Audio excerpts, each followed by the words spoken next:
Listeners, as you may know, Sharon and I are both moving, she across the country and me just a few miles away. So we are taking a little break before we lose our minds and sharing some of our favorite episodes with y'all. Please enjoy the second part of our interview with the Scarecrow himself, Bruce Boxleitner, The Scarecrow and Mrs. King Years Part 2. He's so cute. He's so awesome. We're so excited. Even thinking back at it, I'm excited. Yeah. Let's go.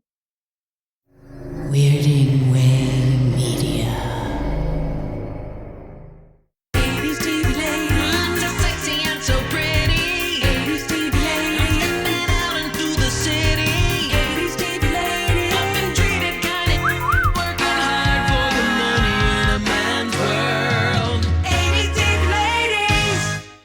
Welcome to 80s TV Ladies, where we look back in order to leap forward. Here are your hosts, Susan+lambert+hatem and Sharon Johnson. Hello, I'm Susan. And I'm Sharon. Welcome back to part 2 of our marvelous interview with Bruce Boxleitner, star of Scarecrow and Mrs. King, How the West Was Won, Babylon 5, Tron, and so much more. This episode is loaded with insights into his time on Scarecrow and Mrs. King, as well as stories from Bruce's early days on Gunsmoke, Policewoman, and Beretta. Now, we left part 1 on a little cliffhanger where we were just about to show Bruce a noteworthy scene from Scarecrow and Mrs. King, Season 2, Episode 21, entitled Burnout. Enjoy! Let me share my screen and see if I can pull this off. We have faith, Susan. I know you can do it. I know Okay, here we go. Right, here we go. Oh my God. Okay, let me see, make sure the sound's up. What was I doing again? I was faking as though I was doing a agent burnout. Yes. But it was all to entrap somebody? Is that this guy? Yeah, this guy is sort of trying to recruit you for the big bad. And, but nobody knows. And Amanda has come in going, you have to come back to the agency and Melrose wants you. And well, let's see how this goes. Let's see how this goes. This is Amanda. Hello. I came to talk to you about that report from Mr. Melrose. Yeah, well, I'll do it later. No, you really need to do it now. It has to be turned in on time, Time? Time? Amanda, I have got nothing but time.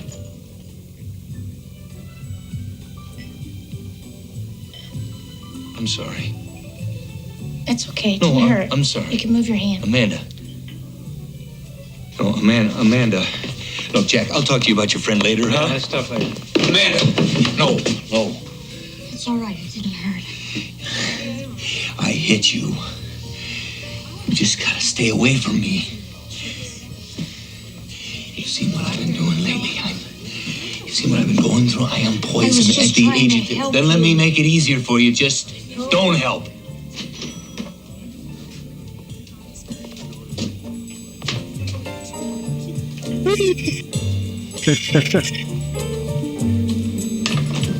The ugly side of Lee Stetson. Yeah. So what did you want to know? I want to know how you guys managed that last slap, right? Do you remember what your discussion was or what you guys worked on to do that moment? Because it's so... What's so great about Scarecrow is it's funny and goofy, and then every once in a while it comes across as very real. Yeah, it can turn on a dime right there, as the old saying is. I think what we discussed was Kate said, hit me. It's written in, he slapped her. And that stops it, man. And everybody just freezes. And he realizes he's just, and by the way, I just saw that I blew my cover for a moment there. Yeah. That the other guy's watching, and momentarily he blew his cover. He was stunned by what he had just done to her, and the look on her face, right? So, it was, if you'll remember, tap, tap, bam. That's how she had to gear herself up for it. I didn't hit her. It sounded more like it did than the actual concussion of it. Yeah. It was no fun. I didn't enjoy doing that at all. I would never do that. You're always trained to make it look like it's a hit and you're missing, and you're doing fight scenes and stuff like that, no matter with whom. You don't want to hit somebody or get hit. And, but there was no way to avoid that. So she was an absolute marvel at those type of things. She was willing to do things physical like that. I don't think we did it. We didn't do it more than once, that angle. Right. Everything else we could do with the trick of the camera. Because always, and when making contact with somebody, and when you're doing a fight, or even that, she's looking me right square in the eye. I'm looking at her square in the eye. I have to let her know it's coming. I have to telegraph in my eyes that I'm going to be hitting her. So it was, and you notice it was don't, bam. She knows on number 3, it's coming. And she would also sell it. But that was a real stunning look on my face. It was. That was great. And her. Funny you found that one. Yeah. Yeah. And then he's, begging her not to. Then he has to, Lee had a very short temper, oftentimes, especially with Amanda. It was only because he had deep feelings for her and wanted to. He was a protector, he wanted to always protect her from everything. And, but then in her voice is fighting him doing that too. Yeah. So it's a complex character. I always thought I came off as such an ass in the first couple seasons because why are you so mean to her all the time? Well, I wanted her to get the hell out of here. I mean, this was an accident, never meant to happen. But it was a desperate move on Lee's part at the train there, And on some level, he wanted to protect her, as you were saying, because he didn't think that this was something she should get her involved in. Absolutely, right from the get-go. And Billy's going, I think I found you a new partner. and oh, gosh. Who had the best time was Mel Stewart over in Europe, because Mel was a hell of a, what did he play again? He's a saxophonist. Saxophone, jazz musician. And during our break there, when we were stuck there, and that, believe me, it's a wonderful place to be stuck. He was sitting in local clubs, jazz clubs. Wow. Jazz was all over Munich. They really loved it there. And he fell in with a bunch of guys that were standing in the lobby of the Munich Hilton.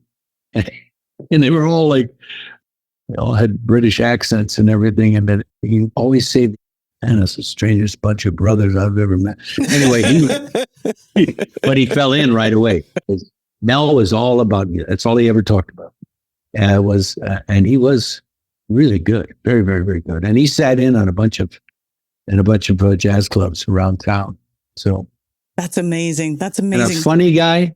And Martha, I teased incessantly. Martha was like one of my sisters. I was the oldest of 4 kids, and all of them were female after me. So I could be living hell for them, or I could, I was big brother that could go and fight their battles for them too, if they needed it. And I was the one standing there at the door when the boy came to pick him up for a date. My dad didn't even have to do that. So, but with Martha, that's the kind of thing. We still have the same. We haven't changed a bit. We still banter with each other like that, Yeah. And, but every Friday night, the last scenes before the weekend, when we were back in LA, I was always in Billy Melrose's office. And Mel always had these scenes where he had dialogue as long as your arm on the script. And he was always great at it. But he that he was like a Korean War hero, Mel was? No. It was the Korean War, yes. Wow. Yes, he did. And he never talked about it much. Most veterans don't. But he'd been in some really bad stuff. And he would sit and tell me about that once in a while. And we had some long time to sit and talk. But inevitably, then it would go back to jazz. And so they were always in Billy's office. And Mel used to slaughter the dialogue sometimes. he would have all the spy jargon to do, all the, or the government agency, and they're always in acronyms and things like that. I kept going, I'm glad I don't have these lines. and then you've got the crew sitting around going, are we going to get out of here? Oh my God. How many takes is this? You never knew that when you saw the finished product. No. I mean, he just was always great. And, but Friday night, it'd been a long week. Right. And he has to come in and he had to, what we call it, laying the pipe or something. He had to tell us everything we're going to do. All the exposition. In that episode. He's carrying all the exposition.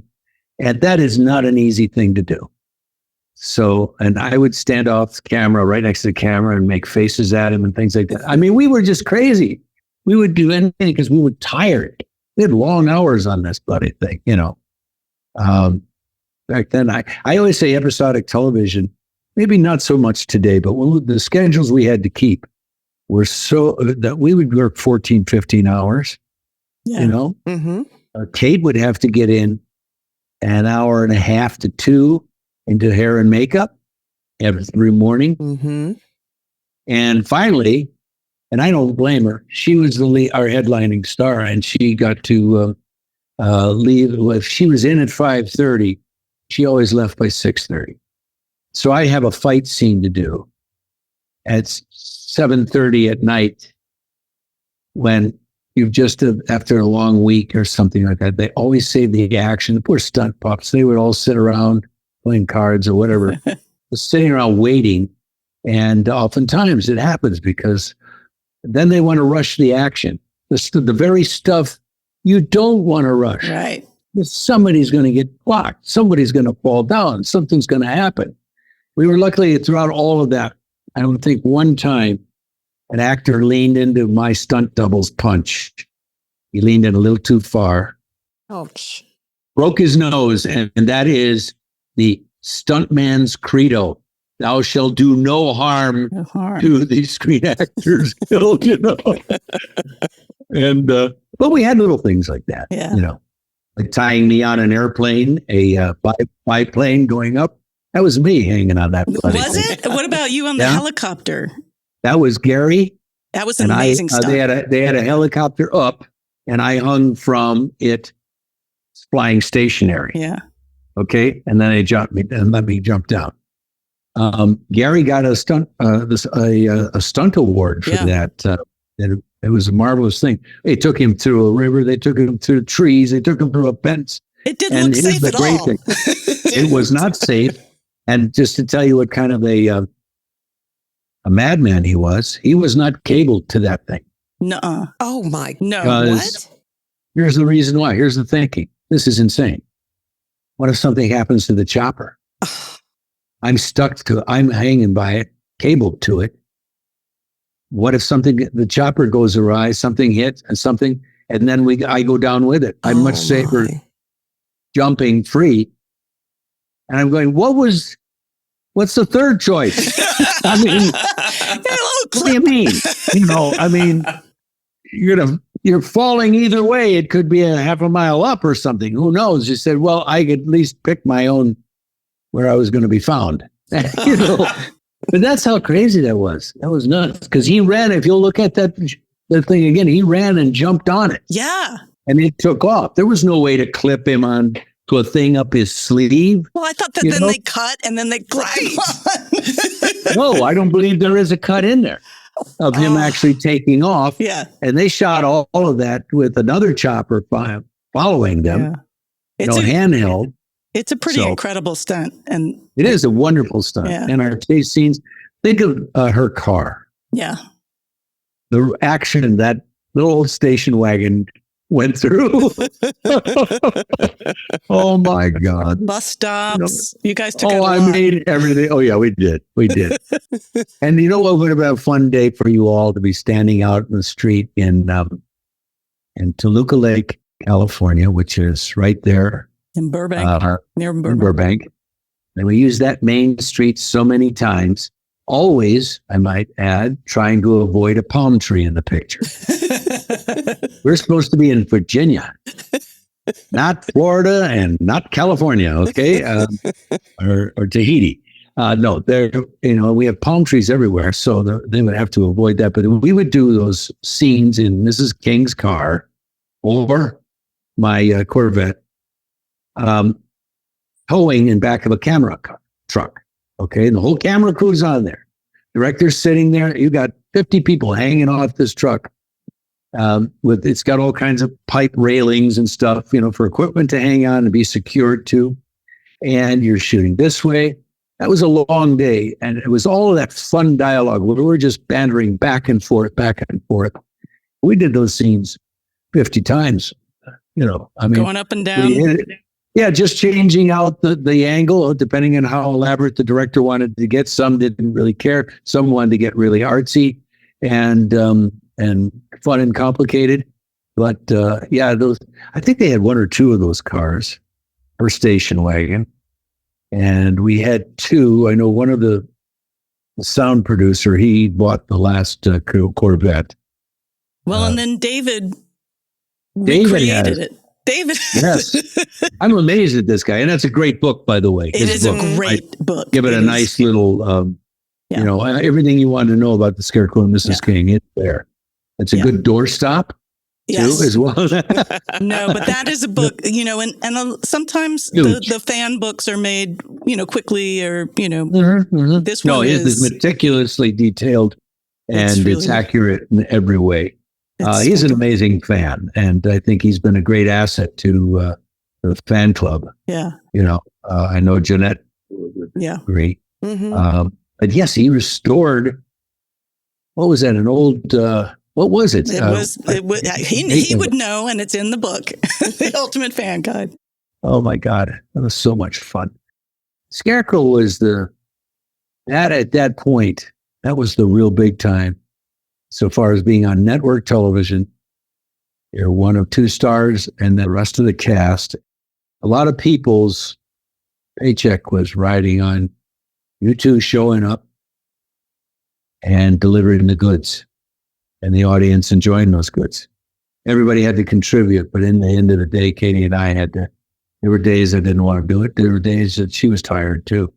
I think if we fought anything, and that's episodic TV, like I said before, you're always tired. Mm-hmm. You're always working against the clock. Time is not your friend, because we had to make a movie every 7 days. Yeah, because they already had a time slot. Yeah. We were picked up once it was started on the air. We had it way ahead. So. And then in those days, I'm always amazed now because I'm doing this series. It's 6 episodes. They call that a series. I call that a two-parter, and maybe a 3-part. Is this the Blue Ridge? Blue Ridge, yeah. And we shoot that in North Carolina, in Charlotte, and in the Blue Mountains there. I've only got one more episode. My character returns. Oh, good. But what I'm saying is that they're all young. Sarah Lancaster's been around, and so is Jonathan Schick. But and they're going, wow. I said, we used to do 22 of these. Yes. Even. And this is where I come off sounding like the grumpy old man, Oh, back in my day, kid, But I'm right there now. It's so different today. Yeah. It's almost unrecognizable in how we shoot now. I have to say, I loved it the way we did it. We had fun.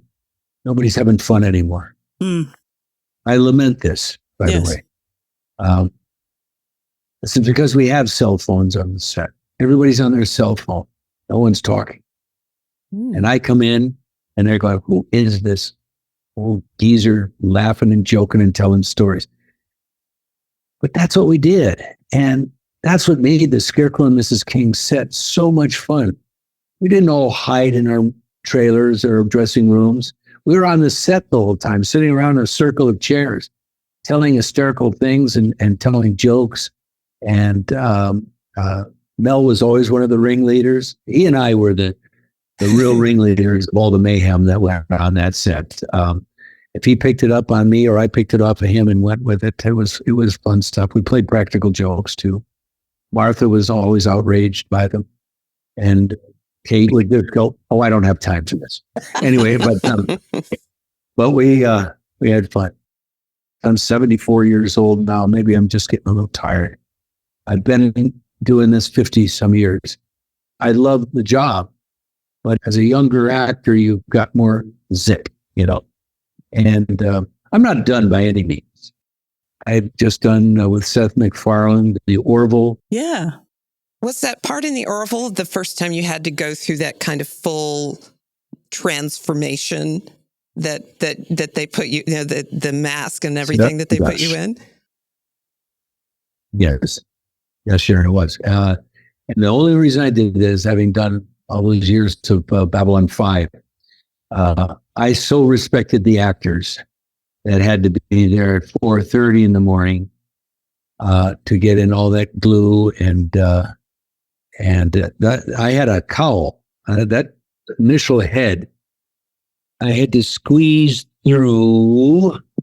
It scared the crap out of me because I'm a little bit claustrophobic around the head thing. I couldn't do scuba diving and stuff like that. And to be inside that at first was a little daunting. But it was because of Andreas Katsoulis and Mira, all of them that had to, Billy Mooney, all of them had to do that every day. I said, I want to challenge myself.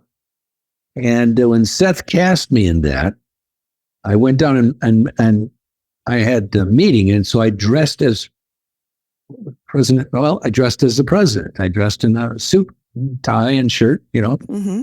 And I walked into an office down on Sunset, and where's everybody? And there was a little camera in the corner, and I didn't know that Seth was on the other end of that camera, over wherever he was. He could have been in his living room. I never saw him, but this voice comes out.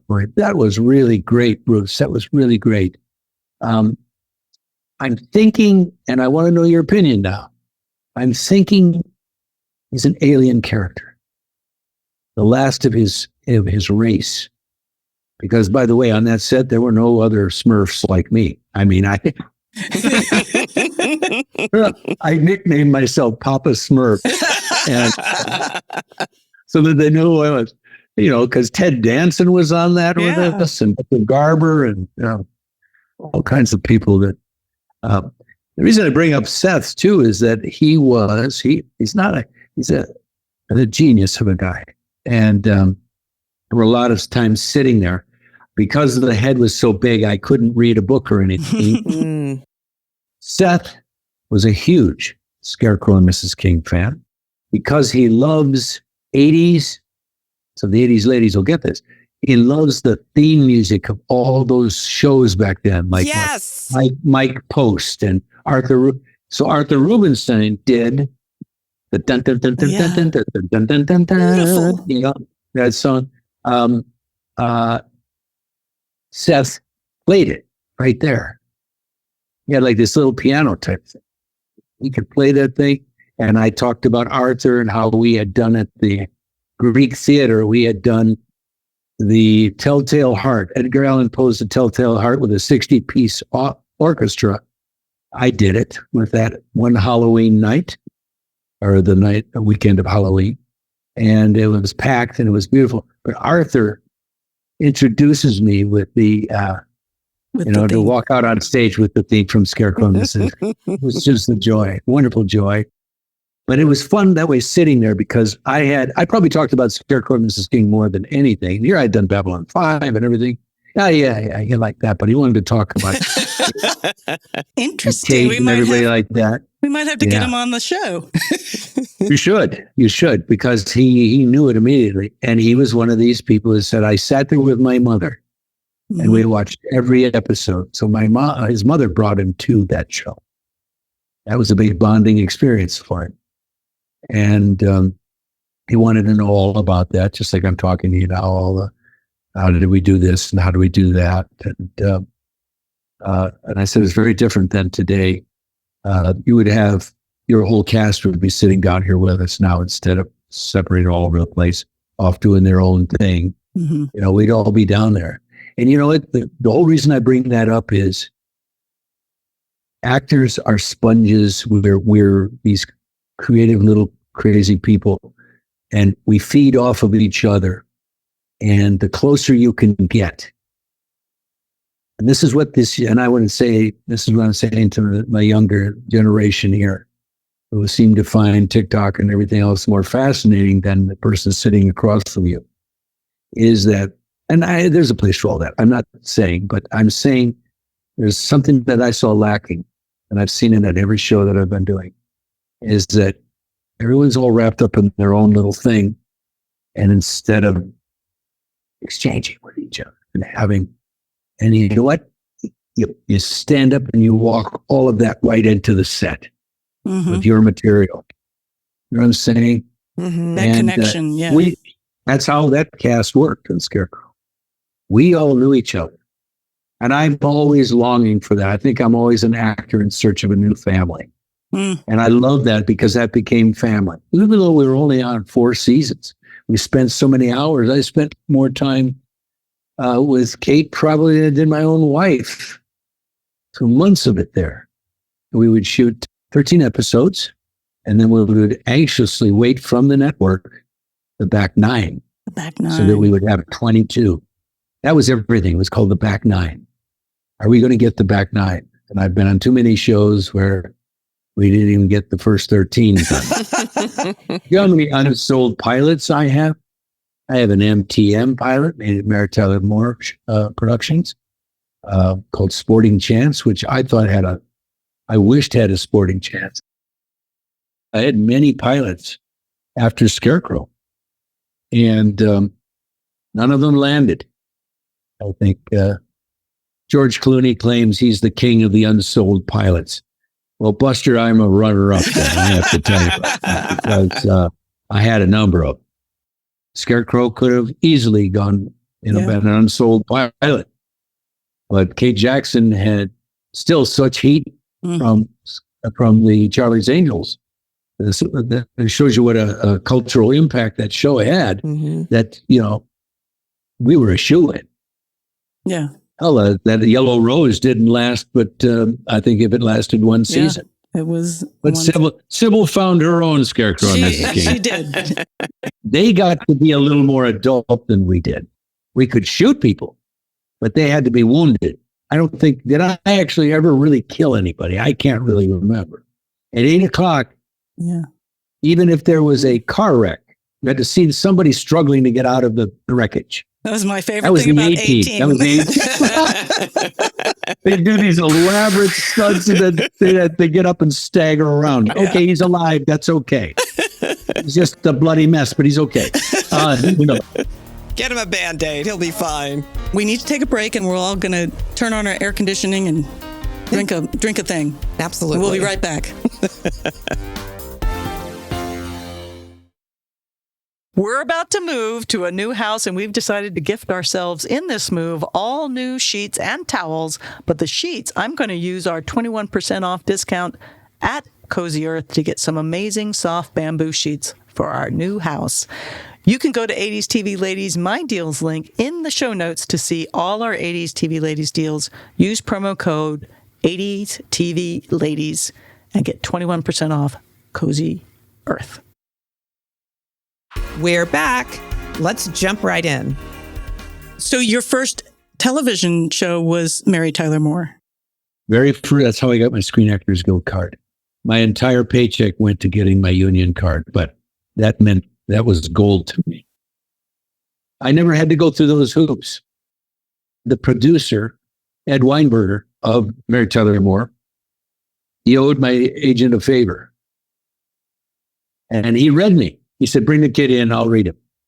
And I'm going, that's very highly unusual. Producers don't do that. I mean, he didn't have writer, producer, or anything like that. He was just, so this guy, John Crosby, brings me in. And I'd only been out there probably a good part of a year. That's not much, okay? I had brought enough money with me. I had done a Broadway show back in Chicago again, and I kind of had what the Old West we called a grub stake, And so I had enough to live on. So Ed reads me, and it was just a couple of lines. It was Murray's daughter got a summer job at the news studio in Minneapolis, and she was a total screw up, but nobody had the heart to tell Murray's daughter she's not going to make it. Even Lou couldn't do it. He'd go in there, I'll tell her. And then, oh, you're just a little darling, aren't you? And he couldn't. And so I was a mailroom boy, that kid that Ted Knight brought in. Well, look who I found here. He brings me in. That man I probably almost went in my pants a couple times. I laughed so bloody hard that I just couldn't. The man, you got to admit, he was, when you watch the Mary Tyler Moore Show, that guy was absolutely hysterical, and I got to work with these people. Mary, she was so wonderful to me. And Rhoda, Valerie Harper, really befriended me. She sat and talked to me forever, wanted to know everything about me, and how good and what plans we had. And it was on that studio lot in CBS in the Valley that I wandered into. The big wide doors were open on the sound stage, and I wandered into Dodge City, Kansas, Gunsmoke. The interior of the Western town was on a sound stage. Dirt street, wagons, stagecoaches, saloons. There was Miss Kitty's saloon. There was Matt's office. There was Doc, his office up in the, and I'm wandering around. They'd all gone to lunch. And I'm wandering around going, I'm going to do this one day. I'm going to do this one. But I got it did. Yeah. John Matley, the executive producer, said it was the worst episode they'd done in 15 years. But they cast me, and somehow my future was linked to that, because it was actually James Arness who gave me my biggest break ever. I would have never gotten to Scarecrow and Mrs. King, probably. Seriously. I mean, I would have never. I had had that How the West Was Won, that series under my belt. And so it's amazing. You meet maybe one person in your life could change the direction. And you know what I'm saying? Yeah. I mean, maybe all of us have that. Somebody that, whether it was advice or some decision made, if he'd liked Richard Hatch more than me for the role, I don't know where it'd be. You might have ended up on Battlestar. I might have been on Battlestar Galactica instead of How the West Was Won. I loved you on How the West Was Won, though. That's the first time I remember seeing you on television. And that was my springboard. Yeah, I couldn't have walked in. I couldn't have had any clout whatsoever with CBS. Somehow I just wandered over to CBS because I think Mary Tyler Moore was a CBS show. I think it was. It was. TM. Yeah. And they were the biggest company on that little lot there that used to be Republic Studios in the old days. Kate and I, we had a very interesting relationship in that. I was married, child, and that. And I lived out of town, way north of the Valley, and studios, and she lived over in Beverly Glen. So we never did anything really, personal. I mean, so far as hanging out and things like that. We did enough of that on the set for about 14, 15 hours. But Europe, we all did. We all hung with each other much, much more because we didn't have our loved ones with us until later in the trip, then they came. And but Katie and I think we had a relationship. In our relationship was kind of, it could be a little zesty. I mean, it could be a little exciting so far as I had to watch my steps sometimes. I better toe the line. Who was the boss here? She was Ms. Kate Jackson. So I had to behave myself, or I'd get taken to the principal's office. Wait, now who's the principal? For Kate Jackson, or did she send you somewhere? The principal. Okay, she was the principal, and she sent you to the principal. Oh, if I did something, and it wasn't ever that. You heard stuff between Sybil and Bruce that became legendary. Yes. None of our stuff was like that. It was always like a little thing. And are you really going to wear that shirt? Well, this is what Jimmy handed me. I mean, well, I don't like it. I'm going to go, no. No, the belt's wrong. Everything's good. That was the first season. I went, well, wait a second. This is Scarecrow and Mrs. King. It was never anything serious, Now, would you prank her? Yes, I would. But a line just came into my head. You know who I loved to really goof off with was Beverly Garland. Yes. She was no nonsense in that, she just loved to laugh. She liked to have a cigarette, sit out there and have a cigarette. And she was one of those old time. She was a broad. She was a broad. She was a real dame. You know what I mean? Yeah. And she worked with everybody. And she did. If you actually look at her credits, she was in everything. But there's nothing could faze her. She had her hotel in the valley, Beverly Garland off of Vineland there. But if Kate would be in a bad mood, she was upset with something. And if Kate did that, because you know what? It's like all things. If Kate's feeling bad, we're all feeling bad because we're going to. Mm-hmm. And when she's feeling great, everybody's feeling great. When you're the leads of the show, you literally carry the morale of the day with you. Mm-hmm. Bev would come walking in. Okay, what's wrong now? What's the problem? Oh, that's nothing.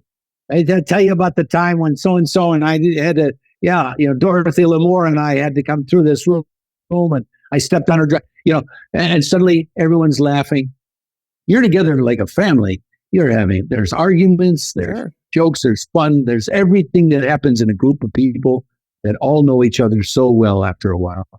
And you know what I'm saying? Mm-hmm. Yeah. Yeah. Yeah. And it's such I can tell between you two. There's probably, oh my God, all kinds of drama. All kinds of drama. All kinds. And what's his name off camera there? What's his name off camera? Oh, Kevin. Kevin's lots of drama. He's a sound guy. Yeah. Oh, yeah. Oh, they're the worst. I know. Kevin, I'll just run some of this. I never met a happy sound guy in my entire career. Kevin's laughing. Hold on. You know why? You may. Okay. I'll tell you why, my friend. Every time, when we used to shoot here in the San Fernando Valley, there's 3 airports in the San Fernando Valley. And so is Warner Brothers and Columbia Studios and Universal. We're all there. And Burbank Airport, they come up off that runway and they swerve right over. So we're ready for a take. We've got our lavalier mics on. We're all set, ready to go. And then, that's not good for me. Can we stop right there? That's not good for me. You may be doing your best work. And he blows that take by going, that's not good. Could we have another one? But I'd go, you guys aren't happy, are you? I said, no, I had the director we're moving on. But I need one more. One more. I need a clean take. Moving on. But Kevin would never do that. Kevin would I'm never looking do that. around the corner of the screen. Kevin is the happy, low-key sound guy. I've met wonderful people, Yeah. Crews are always my favorites. You take care of your crew, Like on the weekends, sometimes I would buy the boys the grips. When we could do this back in the day, I'd buy them a case of beer and have it for Friday night. Now that was probably very irresponsible. Or exotic coffee trucks that go around, and I'd always buy those for the kids because after we're long gone and my wardrobe is all hung up in the closet and I'm in my car driving home. They're there for another hour or two wrapping up everything. Right. And they have to be there the next morning. I was taught this by Jim Arness, actually. I learned from him what it was to be the star of a series. And he certainly knew it because Gunsmoke was on for 20 years. That's crazy. Take care of your crew. Give them a little something or other, something personal. I know at the end of the year, we got like a coffee mug with from Jim to everybody got a personal coffee mug. They oftentimes do T-shirts and caps and things like that. It makes everybody more cohesive. When you have those little things like that, everyone's wearing a crew jacket with the show on the back or on it. And it's amazing what that does for the morale. Yeah. I still have my old Scarecrow. We had 3 of them. 2 of them And I have the corduroy gray one. It's kind of like a bomber jacket, but it's corduroy and a really, really bright sort of purple interior. I don't know what it was, but I have that. I've kept most of my crew jackets. I don't know if I'll give them. I have my original Tron jacket too, which was a members only one. Oh, that's so funny. Oh, wow. We haven't even touched on Tron. I know. And I know you talk a lot about Tron. That's how I met Cindy, and that was while that was in post production that I met for. I did Bring It Back Alive. And you said, "Hey, how about Cindy? Let's bring Cindy in." Yeah, because I thought she looked the part. Yeah, she's got a little Kate Hepburn, like she's got a little. Yeah, she did, and she had that kind of feel. Yeah, and it worked until they wanted my character. When you're struggling in the ratings, they're trying some way to fix. What can we do to change it up before we give it up? Unfortunately, they let Cindy go because they wanted my character to have more availability, to have a love interest in the show, in an episode.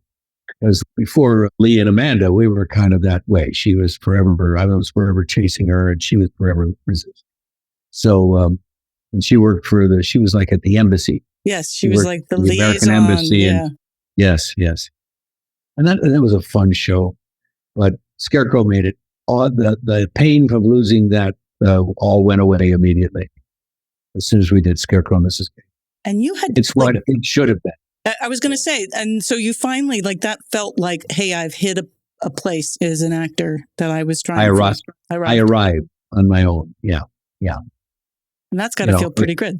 I wasn't under, James Arness, who was this titan on television, and Eva Marie Saint, and all the wonderful people that were the adults on the show. We were kids in the 70s. But yeah, I've done basically a series for every decade since the 90s was the last one was Babylon 5. Yeah. So I'm more than blessed, believe me. And you've had these very Tron is a franchise. You were one of the early franchises that sort of didn't know it was a franchise, I think. I think Disney didn't realize they had a franchise. Yeah. They didn't know the truth, and they're franchise central right now. I mean, when it comes to Marvel and Star Wars and so on. And that's great. And now, they've just done another Tron movie, and it was time to have a new generation do it. I still think they should call you. I know, but they did. And that's fine. I wish them all luck. And I said, I had to say it because I was being pestered online. Yeah. I cannot tell you. And when I do conventions, that's one of my highest selling photos and stuff. And most targeted. And, it's a generational thing too. Moms and dads, they bring their kids, they watched it. And, the original was the sweeter one of the whole. Yes. More darker and violent and everything as we went on. But that's okay. I think that, do I want to do that one again? No, I really don't. See, what I don't want to do, and I also said this about Scarecrow and Mrs. King, it's capturing lightning in a bottle. You know that phrase? Mm-hmm. We could never find that again. Even if it was a reunion movie, we could never find. We were people of that time, that place, that situation. You know what I'm saying? Yes. It's hard enough to capture it the first time, that magic, that serendipity, whatever it is that makes something like that successful, absolutely, Sharon. A hit or something. Yes, it's nothing that's really tangible. It's something. And that's the magic of it all. And when audiences respond like that, then you've got something. Yeah. Can you do that again 25, 30 years later? Probably not. Probably not. First of all, the writers aren't there anymore. And it was the writing. Yeah. Kate and I could probably do the phone book for you. But the magic of, Steve and Juanita, her group, I think, did the best of Scarecrow and Mrs. King. Then when they left, they just seemed to leave us all the time. I was always standing there waiting. Bye. Everybody leaving. Bye. Can you take me with you? No. Okay. Bye. Yeah, I think she went to do In the Heat of the Night or something like that. Yes. She was marvelous. and Steve as well, and she had their whole group, and then we had George Geiger and his team did a very noble attempt. But then, how do we marry Lee and Amanda? Yeah, and it was quite a quandary we were in there. Seriously, yeah, quite a quandary. How do you marry off these two? Should we marry off these two? There's like the pros and cons of doing this, and oftentimes I think that could be the death of it. Mm-hmm. Oh my God, we've lost it. And I did think there was something. How would we, even if we'd have continued, say Katie hadn't been ill, where would we have gone with this? You know, how would we age into this? Yeah. You know, it was a tough concept to make a series around in the first place. Okay, the one-off, you know, the pilot, we got that. But how are you going to make this, and how long is it going to? So she had to become a full-fledged agent, but she still had to have her conflict, you know. Poor Dean, her boyfriend. I know, we never, poor Dean. Poor Dean. Thank goodness we never saw I was him. heartbroken. I think in all those bar scenes, we should have had him down at the end of the bar, just this knockout drunk, just going, oh man, you know. I had a career. Used to take me to the train, you know. I did the weather. I did the weather. I was a good weatherman. And then she left me, and I just, you know. And then, so well, I mean, I think you could write this right now. I know. I think we could have made a great spoof of it, but yes. Maybe I know there's a lot of fan fiction out there too. There is a lot of fan fiction. And I always tried to tell them, I can't read this, especially when we were still doing it. You know, how many lawsuits go on in Hollywood over that? Battlestar Galactica?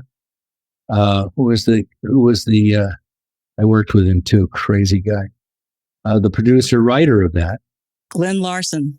Glenn Larson, yes, was sued by George Lucas. Oh boy, Glenn. I did a huge pilot with him. We literally blew up northern Florida. What was the name of the pilot? It was called Rhodes Raiders. And it was a spoof like McHale's Navy, like all those comedies, military comedies, Hogan's Heroes, all those things. I think you can find it. I think you can find it on something like, not Tubi or something, one of those. I don't believe it ever aired. Yeah. And they spent $3 million on it. It was a great premise. But Glenn Larson spent probably $1 million of his own. Richard Lang, I believe, was the one that directed this epic World War II comedy. Sure. Well, you know, it has been done. My buddy Clyde Kuzatsu was my nemesis. He was this crooked Japanese officer that was doing every black market thing he could do on the side. And we were in the Philippines. It was in the Philippines. We shot it outside of Jacksonville, Florida. We had a lot of jungle area there. We had a young leading lady. I think she was in one thing, as I can remember. I think she went back to theater. We scared her to death. Anyway, I played Charlie Rhodes. I had been drummed out of the Flying Tigers through a false thing, and I ran a bar in Manila. And the Japanese invade, and I have to get out. And I've got my piano player. We were sidekicks, and he was. It was clearly a Casablanca takeoff too. We had every homage you could find. all those movies, even the Flying Tigers, John Wayne's Flying Tiger, and we had everything. I had a white sports coat on with a white beater T-shirt underneath it. Okay. So a little I always Miami had a cigar Vice. going. Yes. Clyde was so wonderful in it too, but we actually blew up an entire freight ship and sunk it in the harbor. And it caught the trees on fire and everything. They kept yelling, keep rolling, keep rolling. Anyway, like I said, we could have burned Jacksonville to the ground. Then we had the sort of dirty dozen. These guys were all in the loony bin. It was kind of an insanity ward. And so we had these two big weightlifting brothers that talked at the same time. I forget what their names are. They were some wrestling duel. This sounds insane. And we turned into Rhodes Raiders. It is hilarious. We put together all these old parts. They would have been great toys for kids of old airplanes and trucks and tanks. And we put them all mismatched together. We had the machine shop going all night long with, what's the Andrews sisters, the little big bugle boy. Yeah. Bugle boy from Company V.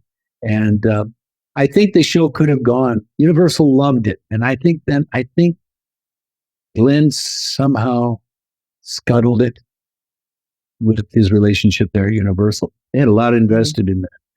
We had a great love story in there too between me and a woman who was posing as a nun on the until she, as they do, until she wasn't anymore, and then she was a OSS agent. I was forever trying to find Scarecrow again. Yeah. Do you remember working with Angie Dickinson on Policewoman? Yes, I do. That's the kind of guys I played. Adults starred on the TV series, not the kids. Yeah. Today, it's the young people, or at least it has been in the 2000s here. The younger ones and the adults are the.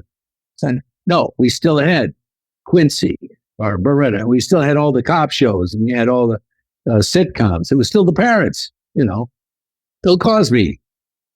And so 70s policewoman, Angie Dickinson, I actually got an indication. First of all, I was in absolute awe of her. I was scared to death I was going to actually hurt her. But there's another dame for you sitting there. So where are you from, kid? She was with them all the tough guys. Okay. She worked with all of them, and she was always played those kind of gals. And she was great. And I realized for the first time what kind of work that was to be the lead in the TV series as well. Because my last night was the night that I was going to kill her underneath the Santa Monica Pier. It was Friday night, that magical Friday night I'm talking about. And we're on location, and it's cold and wet. And James Wainwright saves the day by shooting me at the last moment. I've got her down there. I've got a knife to her. And I'm like, this is crazy, drugged out, whatever. And probably got some kind of monologue there. And why my mommy didn't like me or something, that makes me become a psycho. We're sitting in a car parked right next to the pier while they're lighting and changing the angles and things like that of the camera and lenses and things. And she's busily, I thought she knew all her lines. I did, oh my God, she doesn't know her lines. Now, what I didn't realize is this was the last night on this episode. She's got Monday morning staring at her, and she's trying to bone up on what do I do in the next episode? That blew my mind, the concept. I'm going, wow, she's already left me basically, and she's, on to the next thing. Is that what it's like? And yeah, that's what it's like. Good people. It was a wonderful time to come into the business. I think, there was a lot of the big movie stars in the Twilight's careers were doing television series. Like Garner went back and forth successfully. Jack Klugman. Then, of course, you had Robert Blake. I did Beretta. First thing he does, he takes I walk up to him. They're introducing me to him. And so in character, I can't say the last word. But, hey, kid, he's looking up and down. He's looking up. And you tell me you're a good actor. I think you're a piece of I think my knees started wobbling, and I thought I was about to faint. I used to watch Beretta, that stupid bird he had on his shoulder at home with my parents. This blew my mind that I'm standing here doing it, and he calls me a piece of shit. You know what I'm saying? So were you? I later got to know him. He was neighbors with me out at a place called Hidden Hills where we used to live. We used to go ride horses together. I never mentioned that I was there. That was before he killed his wife. Okay, so that's enough. Okay, all right, yes. Well, first of all, I never would have thought that of Robert Blake as a horseman. So that's very interesting. He was in those old B movies. He played Little Beaver. Never call him Little Beaver. Apparently, he would go murderous rage, along with Red Ryder in the Wild Bill Elliott movies. Yeah, he was a child star. He did a lot of westerns. Wow.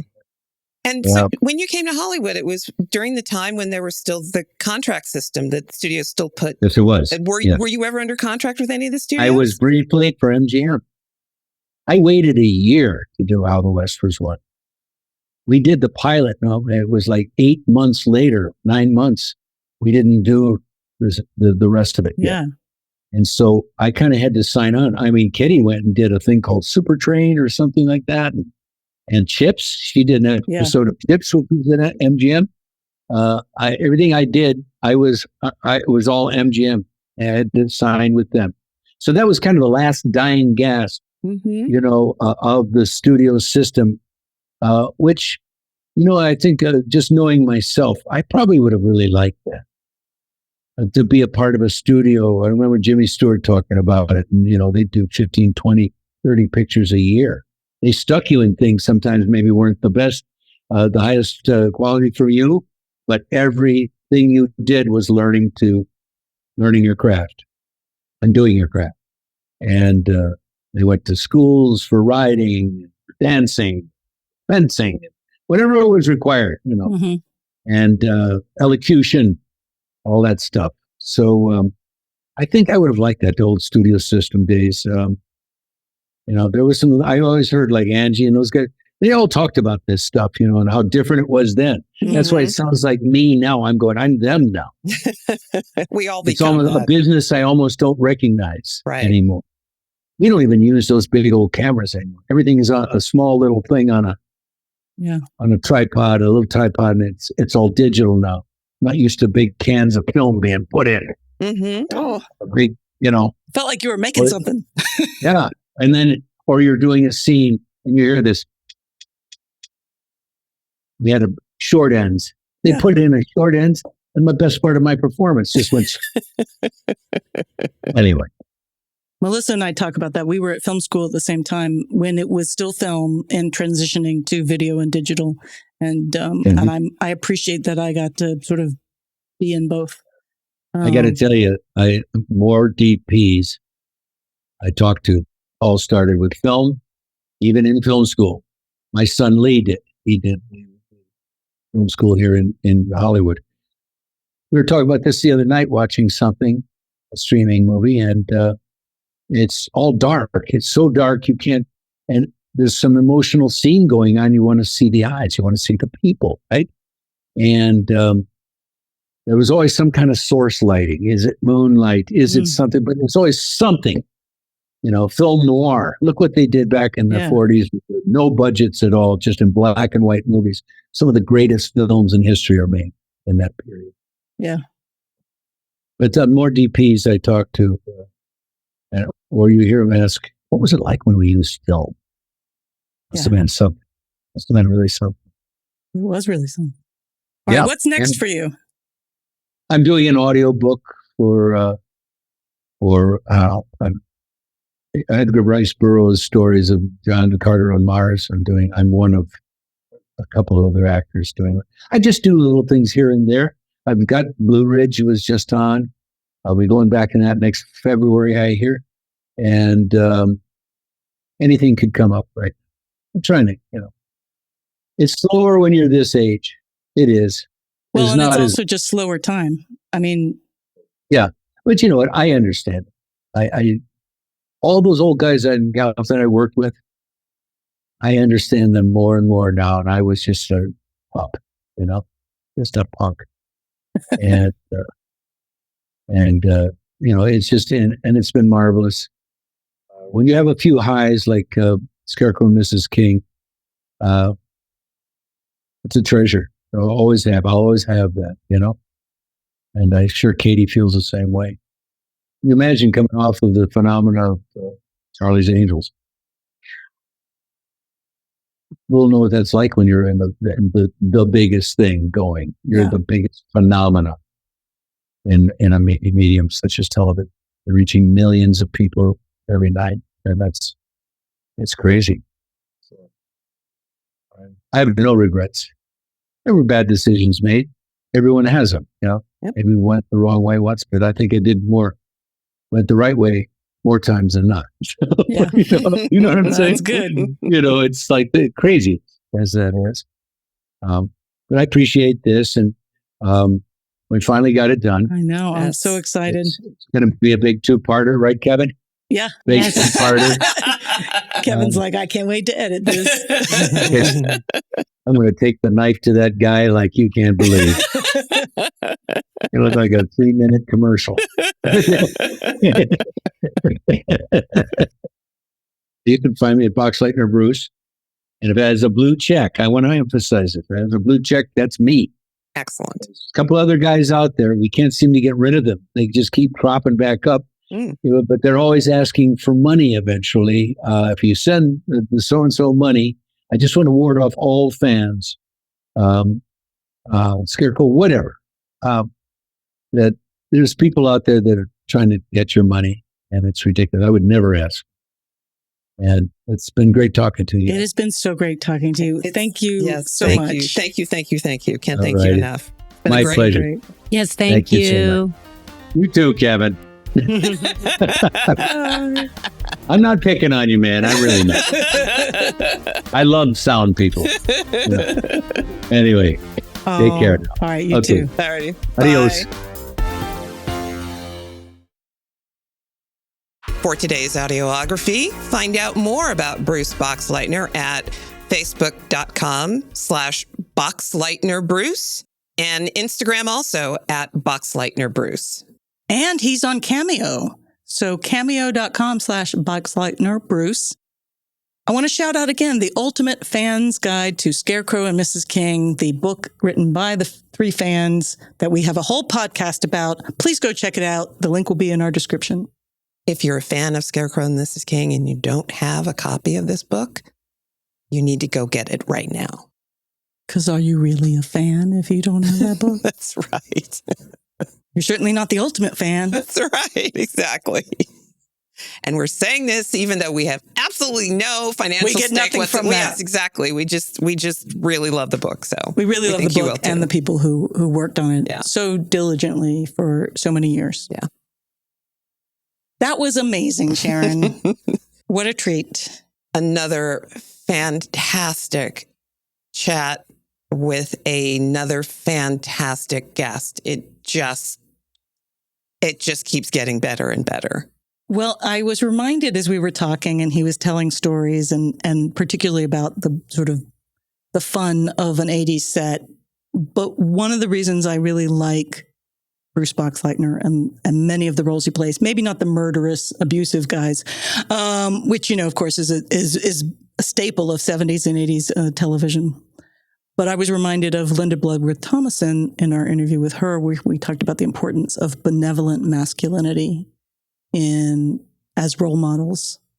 And I think that there's a little of that coming off of, I think that's one of the appeals of Lee Stetson. It's very masculine, but ultimately basically reins in, some of that to be a benevolent protector and sort of a tonic masculinity instead of toxic masculinity.